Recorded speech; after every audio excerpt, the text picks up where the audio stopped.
Komisi D DPRD Kota Makassar melakukan rapat dengar pendapat dengan 40 badan usaha yang masih tidak memenuhi standar gaji UMK dan tidak mendaftarkan karyawannya ke BPJS Kesehatan dan BPJS Ketenagakerjaan.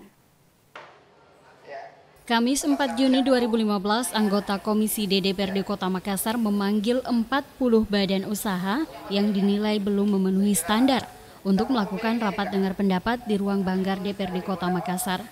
Ketua Komisi D Muzakir Ali Jamil mengatakan dari data yang ditemukan pada saat sidak minggu lalu dan data yang diterima dari BPJS Ketenagakerjaan dan Kesehatan, masih banyak badan usaha yang ternyata belum memenuhi standar gaji UMK dan belum memenuhi aspek perlindungan tenaga kerja, belum mendaftarkan karyawannya ke BPJS Kesehatan dan BPJS Ketenagakerjaan.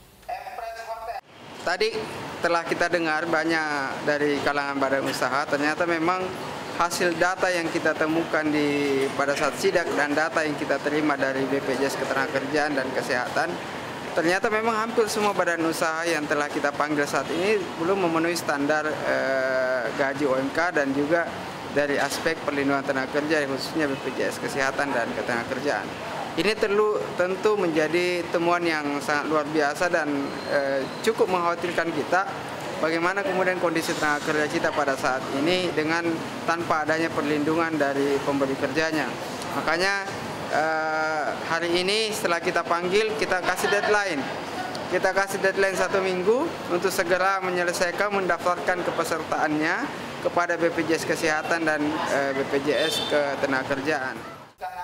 Ia menganggap hal ini menjadi temuan yang luar biasa dan cukup mengkhawatirkan untuk kondisi tenaga kerja yang belum mempunyai perlindungan dari pemberi kerjanya.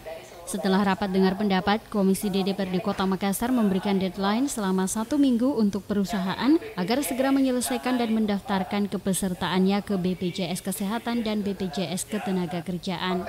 Setelah itu mereka akan meminta laporan kembali dari BPJS apakah semua perusahaan telah memenuhi target tersebut. Jika tidak, Komisi D akan mengajukan pihak perusahaan ke pihak yang berwenang, dalam hal ini Kejaksaan Tinggi dan Kejaksaan Negeri, karena hal ini dinilai merupakan pelanggaran undang-undang.